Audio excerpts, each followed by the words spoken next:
Tumsifu Yesu Kristo. Mtazamaji mpendwa wa Tumaini TV, ipe nafsi yako tumaini, na msikilizaji mpendwa wa Radio Tumaini, popote ulipo, shukrani kwako kwa kuitegea sikio wakati huu media ya kanisa ikiwa katika viwanja vya Lugalo, hospitali ya jeshi ya wananchi Tanzania JWTZ, na ni muungano wa vyombo mbalimbali vya habari vya kanisa, tukitangaza matangazo haya moja kwa moja kutoka hapa. Na wakati huu basi napozungumza nawe, nikiwa na matumaini kwamba afya yako ni njema popote ulipo, ni kwamba mwili wa Mwadhama Polycarp Kardinali Pengo, askofu mkuu mstaafu wa Jimbo Kuu la Dar es Salaam, umetolewa katika mochwari ya hapa hospitali JWTZ, ukiwekwa kwenye gari maalumu, ambapo muda wote kutoka sasa msafara kuelekea kanisa kuu la Mtakatifu Yosefu utaanza. Na hapa atulipo basi yupo mkuu wa itifaki za kanisa Katoliki Padre Christian Nyumayo Likoko, yupo pia mkurugenzi wa taalimungu Jimbo Kuu la Dar es Salaam Padre Dr. Joseph Mocha, yuko pia Padre Frank Mtavangu ambaye yeye alikuwa karibu sana na Mwadhama Polycarp Kardinali Pengo kama msaidizi padre ambaye ana hudumu katika nafasi hiyo. Lakini pia tuko na dada wa marehemu Mwadhama, Mama Helena Hamsini, mwalimu na familia, baadhi ya ndugu wa familia hiyo, lakini afisa wa uhusiano Jimbo Kuu la Dar es Salaam Cletus Majani, pamoja na timu nzima ya wanahabari ya vyombo mbalimbali vya kanisa, ambao basi tunakurushia msafara huu kutoka hapa na katika barabara ya Ali Hassan Mwinyi, lakini pia barabara ya Sam Nujoma, hali kadhalika tutapita barabara ya Morogoro na baadaye tutaingia katika barabara ya Sokoine. Mtazamaji na msikilizaji mpendwa popote ulipo, na wewe mwenye mapenzi mema, basi tukwambie tu kwamba tukiwa katika msafara huu, jitahidi kama hutaweza kufika kanisa kuu la Mtakatifu Yosefu, na hata baadaye basi kesho hutaweza pia kusali nasi pale Pugu, hii ni nafasi kwako kuweza kumuaga Mwadhama Polycarp Kardinali Pengo.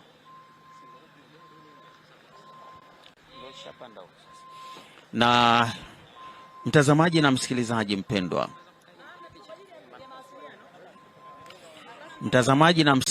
mpendwa, ni kuambie tu kwamba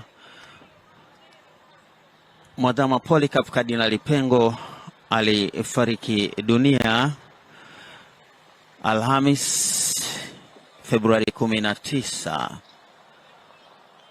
saa 4 kamili usiku katika taasisi ya Moyo Jakaya Kikwete, Dar es Salaam. Na basi tumekuwa katika msiba kwa takriban juma zima, na hivi basi leo ndio tunamuaga rasmi kitaifa, ambapo adhimisho la misa takatifu itarajiwa kuongozwa na Rais wa Baraza la Maaskofu Katoliki Tanzania TEC Mwasham Wolfgang Pisa, askofu wa Jimbo Katoliki la Lindi. Na adhimisho hilo pia litahudhuriwa na Rais wa Jamhuri ya Muungano wa Tanzania Mheshimiwa Daktari Samia Suluhu Hassan. Mtazamaji na msikilizaji mpendwa, mwili huu baada ya kufika katika kanisa kuu la Mtakatifu Yosefu, kutakuwa na ibada ya mlangoni majira ya saa 3 kamili asubuhi. Na baada ya hapo basi waombolezaji wakiwemo wakleri, lakini watawa na waamini walei watapata fursa ya kutoa heshima za mwisho. Majira ya saa 7 mchana kutakuwa na adhimisho la misa takatifu ya kawaida tu, na baadaye tutaendelea tena kutoa heshima za mwisho hadi pale saa 10 kamili ambapo misa takatifu hiyo maalum ya kitaifa itaadhimishwa. Niseme Askofu Mkuu mstaafu Mwadhama Polycarp Kardinali Pengo, ambaye nyota yake ilianza kung'ara miaka ya 60 akiwa anafanya majiundo yake ya kikasisi katika seminari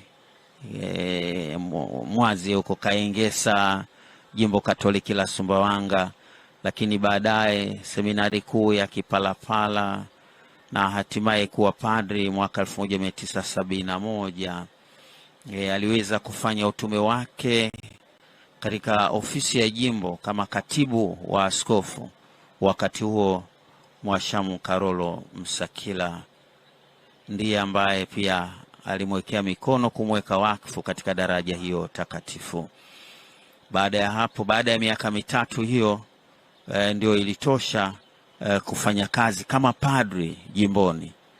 Alikwenda masomoni Roma, na mwaka 77 aliporejea alifundisha kwa miezi 7 katika seminari kuu ya Mtakatifu Paulo Kipalapala. Baadaye alitumwa na maaskofu kuanzisha seminari kuu ya Mtakatifu Karoli Lwanga Segerea 1978 hadi 1983, ambapo pia alipata uteuzi mwingine kutoka kwa Baba Mtakatifu Yohane Paulo wa pili wakati huo, na sasa ni mtakatifu. Akawa askofu wa Jimbo Katoliki la Nachingwea. Jimbo hilo hakukaa muda mrefu, likamegwa na kuundwa Jimbo Katoliki la Lindi na Jimbo Katoliki la Tunduru Masasi. Ndipo ambapo Mwadhama akawa askofu wa kwanza, tunaweza kusema askofu mwanzilishi, na inawezekana pengine tukamwita basi mwenye kipaji cha kuanzisha, kwa sababu alianzisha seminari kuu ya Mtakatifu Karoli Lwanga Segerea. Baadaye pia akaanzisha jimbo la Tunduru Masasi, japo pia mamlaka ni ya Baba Mtakatifu kuamua uwepo wa jimbo popote pale ulimwenguni. Hakukaa kwa muda mrefu, akateuliwa kuwa askofu mkuu mwandamizi wa jimbo kuu la Dar es Salaam Januari 1990, na mwezi Mei mwaka huo 1990 akaja kuanza utume wake akiwa na haki ya kurithi coadjutor, askofu mkuu mwandamizi chini ya Mwadhama Laurean Kardinali Rugambwa, aliyekuwa askofu mkuu wa pili wa jimbo kuu la Dar es Salaam, akitanguliwa na Edgar Maranta ambaye yeye misionari Mfransisko Mkapuchini aliyejiuzuru 1969, na jimbo hili kukabidhiwa kwa Kardinali Rugambwa ambaye alitokea kule Bukoba akiwa tayari kardinali, na yule kwa kardinali wa kwanza Mwafrika na pia kardinali wa kwanza Mtanzania.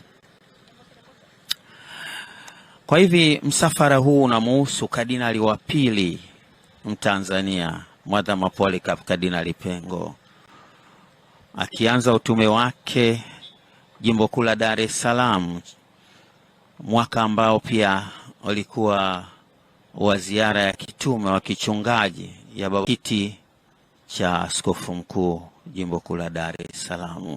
Amelichunga jimbo kuu la Dar es Salaam kwa takriban miaka 27. Historia yake ni nzuri, inapendeza sana kuisoma, kuisikiliza,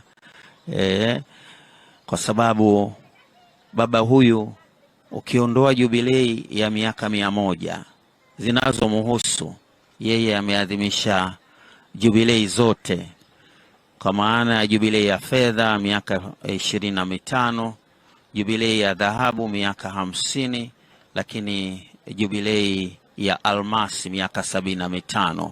Napozungumza almasi ni miaka ya kuzaliwa kwake, kwa maana alitimiza miaka 75 na amefariki akiwa na umri wa miaka 81.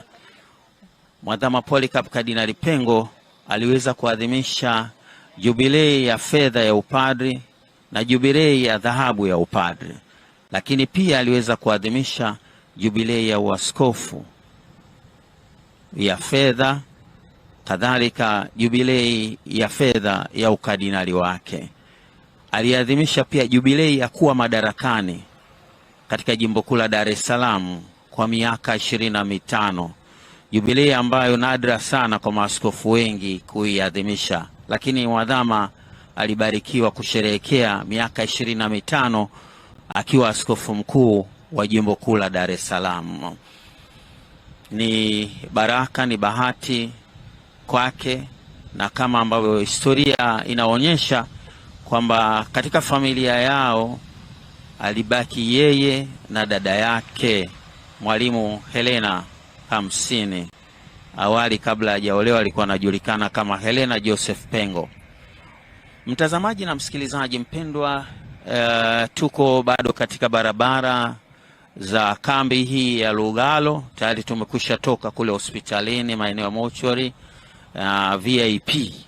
Maana yake mochwari hiyo ni wale watu mashuhuri ndio ambao wanawekwa kwenye mochwari hiyo. Kama unakumbuka, Rais Dr. John Magufuli pia alilala kwenye mochwari hiyo, lakini nyuma yake Rais Benjamin William Mkapa pia alilala kwenye mochwari hiyo, na wengine waliotangulia kama Waziri Mkuu Edward Moringe Sokoine na baba wa taifa Mwalimu Julius Kambarage Nyerere.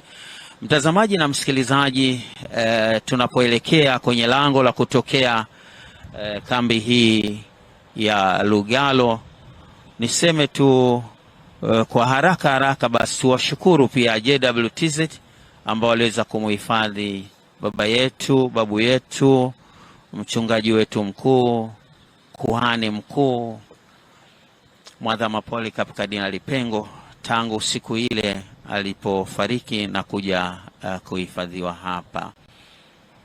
Tuwashukuru pia wote ambao walishiriki kwa kujaribu kuokoa maisha yake, japo Mungu ndiye mwenye maamuzi ya mwisho kwamba aendelee kuwepo au asiendelee. Yeye basi akaamua kumuita katika hema yake.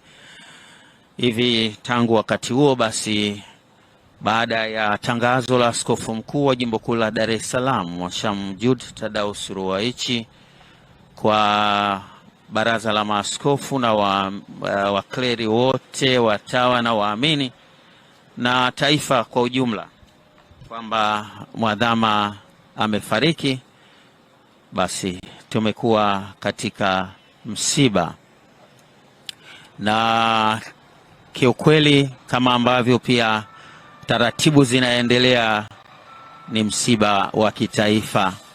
Mwadhama kama lilivyo kanisa amekuwa kiongozi wa kanisa Katoliki, lakini pia ni kiongozi wa jamii, kwa sababu kanisa Katoliki linafanya kazi na binadamu kimwili na kiroho.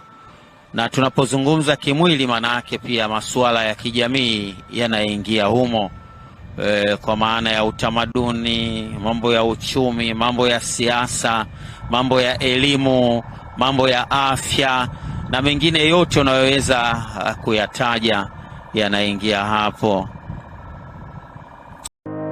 Ili kuwa mwanafamilia bora wa Global TV, usisahau kusubscribe, like, kushare na kucomment. Baada ya kusubscribe, bonyeza alama ya kengele ili kupata taarifa kwa kila video inayopanda Global TV Online.